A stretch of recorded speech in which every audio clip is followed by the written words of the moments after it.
Mis hermanos, Dios les bendiga. Bienvenidos de nuevo a esta meditación de la palabra de Dios. Como ya ustedes saben, teníamos 3 semanas sin ver videos nuevos. Estuve encuarentenado por el COVID y la neumonía que nos había dado a mí, parte de mi familia, mi hermano, papá y mamá.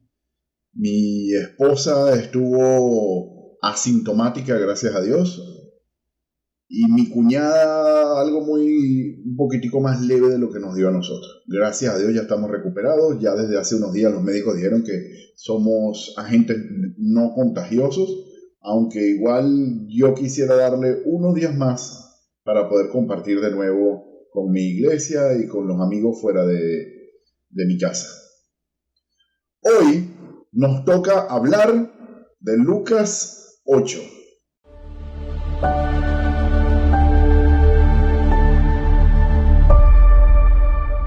Ya habíamos hablado anteriormente de todos los capítulos anteriores de Lucas, no del capítulo completo, sino de una fracción del capítulo en algunos videos. Hay videos donde sí está el capítulo completo.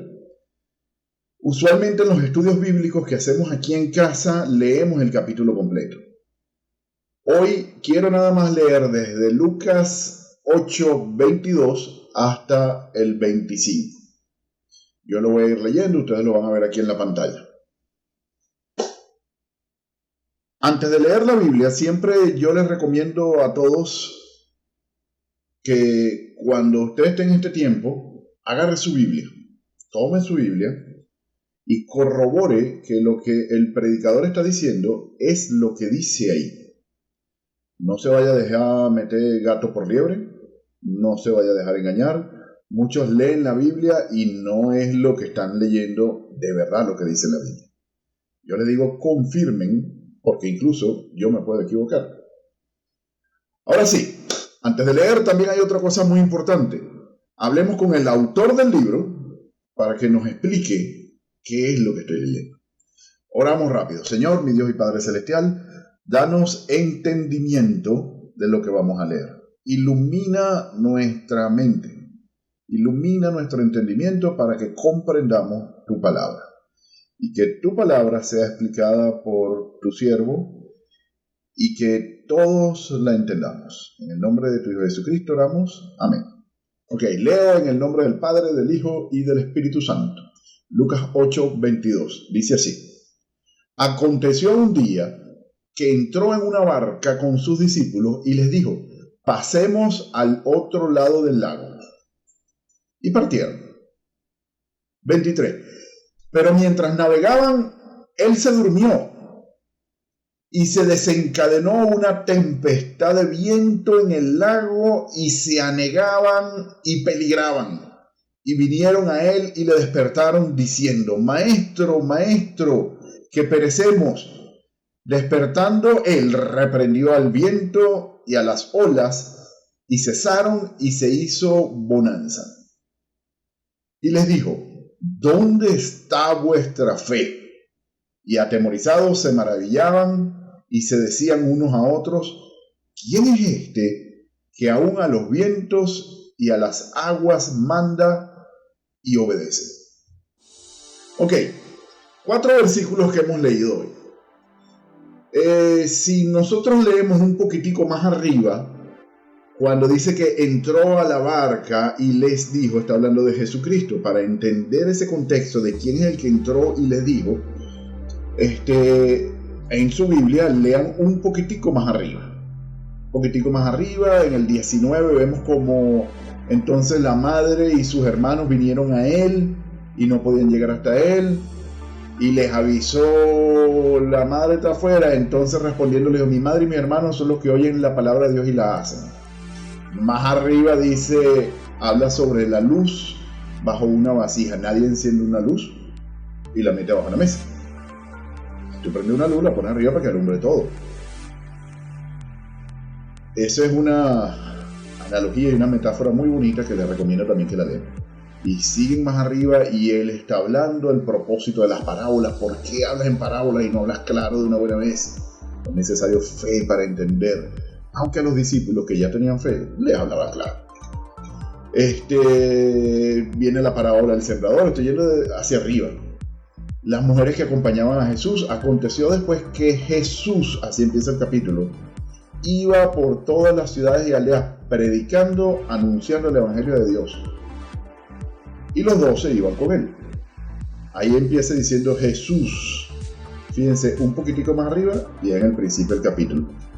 Hermanos, así tienen que ir estudiando la Biblia. Busquen, investiguen bien. Ok. Primer versículo. Aconteció un día que Jesús entró en una barca con sus discípulos y les dijo, pasemos al otro lado del lago. Yo quiero recordarles algo. Había ahí 4 discípulos de Cristo que eran expertos en el agua. Recuerden que hemos leído en capítulos anteriores cuando Jesús llama a Pedro y a Andrés, que eran pescadores, estaban en una barca y él se les acercó y les dijo, tiren la red. Oye, pero hemos tirado la red toda la noche y no sale ni un pescadito, ni una sardinita. En otras palabras, ¿no? Estoy venezolanizando. Pero bueno, ya como tú lo dices, vamos a hacerlo. Y ellos no estaban muy claros de quién era él. Tiran la red y bueno, la multitud de peces, si se puede decir así, el cardumen era tan gigantesco que bueno, se estaba hundiendo el barco. Imagínense la cantidad que estaba sobrepasando el, ¿cómo se llama? El gross weight, el límite máximo de peso del barco. Y tuvieron que llamar a otro barco y en ese otro barco venían Juan y Jacobo. Y entre los dos barcos, ellos 4, estaba el papá de Juan también ahí presente, ellos 5, lograron sacar todos los peces. Pedro, súper impresionado, habla con Jesús y Jesús le dice, te voy a hacer pescador de hombres, sígueme. Y en el instante ellos dejaron sus redes y le siguieron. Ahí es cuando Simón y Andrés, que eran hermanos, Juan y Jacobo, que eran hermanos, empiezan a seguir a Cristo. Jesús los sacó de una barca donde ellos estaban pescando porque eran pescadores de profesión, de eso vivían. En este pasaje que Jesús le dice a ellos, pasemos al otro lado del lago, recuerden que no es el lago de Valencia, no es el dique Guataparo, es un lago tan grande que hay olas y tormentas. Algunos le dicen el mar de Galilea, como si fuera un océano o parte de un océano, de lo gigantesco que es. Pero es un lago en realidad, es un lago. Jesús le dice a los expertos, vamos a navegar hacia el otro lado, y ellos son los expertos, ellos son los que saben navegar. En el segundo versículo que leímos, el 23, dice que mientras navegaban, Jesús se durmió. Es decir, estaba todo tan calmado que Jesús logró conciliar sueño. Yo no sé si ustedes se han montado en una lanchita o en un barco o en un peñero o en algún tipo de embarcación. Yo no sé cómo es posible dormir en una embarcación como ellos se pudieron haber montado, que no creo que haya sido un yate de 50, 60 pies. Incluso en un yate de 40 pies se siente el movimiento. Pero estaba todo tan calmado que Jesús se durmió. Recuerden que Jesús es 100% hombre, también es 100% Dios, pero como hombre le dio sueño y se durmió. ¿Cómo es posible que alguien se duerma en una navegación? Porque el mar estaba calmado. Ahora, después que se durmió, se desencadena una tormenta. Es decir, este versículo no son los 30 segundos o los 10 segundos que te toman leerlo. Este versículo pasó un tiempo prudencial. Desde que ellos salieron, Jesús logró conciliar sueño, a lo mejor una hora, un poquitico más, no sabemos. Y después se desencadena una tormenta a tal punto que se anegaba el barco. ¿Cuánto tiempo pasó ahí? Algunas horas. Ahora pregunto, ¿qué nos quiere decir la Biblia con que Jesús se durmió? Hermanos, hoy en día nuestro Señor Jesucristo vive en cada uno de los que han puesto su fe en Él y se han arrepentido de sus pecados. Y vive en la forma del Espíritu Santo, porque nosotros creemos en Padre, Hijo y Espíritu Santo, que es Dios. Y vive en la forma del Espíritu Santo dentro de cada uno de nosotros. ¿Has dejado que ese Jesús, ese Espíritu Santo se duerma dentro de ti. Jesús te hizo una invitación para pasar al otro lado y tú lo dejaste dormir. ¿Será que no tenía él nada que hacer en tu vida que se quedó dormido? ¿Te olvidaste de él? Aquí estamos haciendo algunas analogías, estamos filosofando un poquitico y hablando un poquitico mucho de qué podría decir esto. Pero eso es muy personal y yo quiero que cada uno de ustedes medite en qué podría decir eso.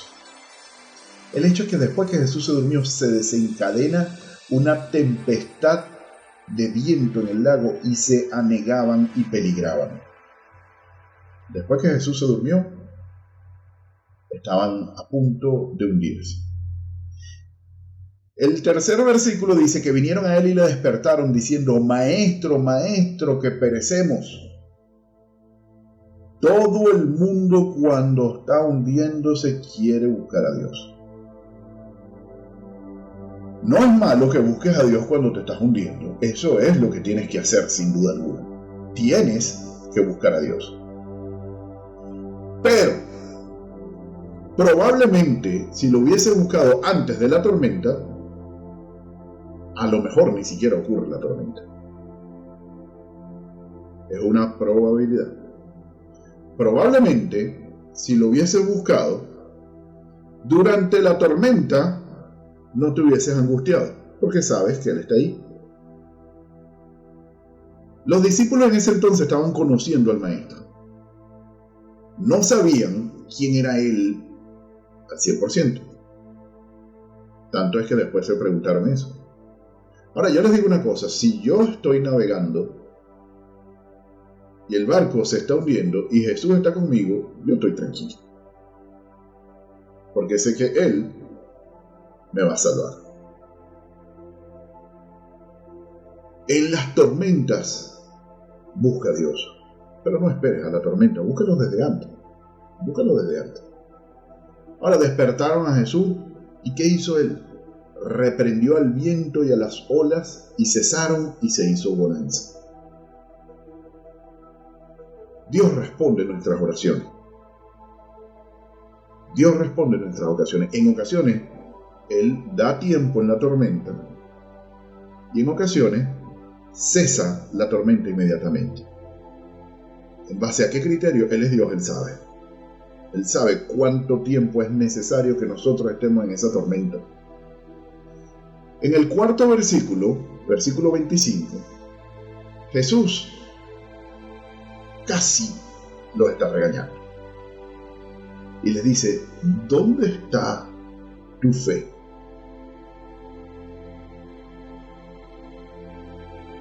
Cuando estemos en medio de tormentas y estemos angustiados y busquemos a Dios, y nosotros de verdad manejamos la teoría de todo cristiano creyente que estudia la Biblia y que la conoce, que dice que para los que aman a Dios todas las cosas son para bien. Si yo amo a Dios, esta tormenta es para mi bien, no tengo por qué angustiarme. Es una teoría que decirla aquí al frente de una cámara es muy bonito. Cuando uno está pasando en medio de la tormenta, es otra cosa. Pero ahí es en donde estamos siendo probados. Imagínate que Dios te está preguntando: ¿y dónde está tu fe? ¿Tú no hay que crees en mí? ¿Cuál es tu angustia? En ocasiones, en las tormentas, nosotros raspamos esa prueba y nos damos cuenta que nuestra fe no es tan fuerte. Y nos angustiamos y nos ponemos mal. He visto casos de amigos que predican y son unos super cristianos y todo eso, pero en momentos de problemas, hasta lloran del miedo y todo, porque a la hora de la chiquitica hay que estar en esa prueba para de verdad saber dónde está tu fe.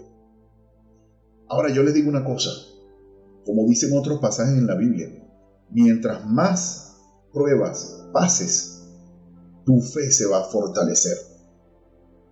Y en las pruebas posteriores, en las pruebas venideras, tú dirás algo así como que: Otra vez, Señor, otra pruebita más, bueno, soportemos. ¿Qué vamos a hacer? Y tú, sabiendo que vas a salir de esa prueba porque Jesús está contigo en la barca, soporta, sufre, vives tu tormenta, pero tú sabes que vas a salir de eso. Ahora fíjense, después de Jesús hacerle esa pregunta, ¿dónde está vuestra fe? Ellos se atemorizaron y se maravillaron. ¿Cómo pueden suceder las dos cosas a la vez? Que les dio miedo, pero también sorpresa. Le dio miedo, pero también maravilla. Se sorprendieron. Lo están conociendo a Dios. Y a Dios hay que temerle. No es un miedo de que me va a dar con un látigo. Tú, mira, te dije que hicieras esto. No, eso no lo va a hacer. Es un temor de respeto. Un temor reverente. De respeto. Y la maravilla de haber visto esos milagros. Y se decían a unos a otros, ¿quién es este? Ahí es donde están demostrando que no lo conocían al 100%. Todavía apenas están empezando a vivir con él. Que aún a los vientos y las aguas manda y le obedecen. Él lo creó. Mi hermano, no hay nada que Dios no pueda hacer. No hay una tormenta que Dios no pueda calmar. Mediten esto. Cada uno de esos versículos, medítelo usted mismo. ¿Qué ejemplo, qué enseñanza me quiere dar? Ore, clame a Dios y Dios te va a hablar. Dios te bendiga.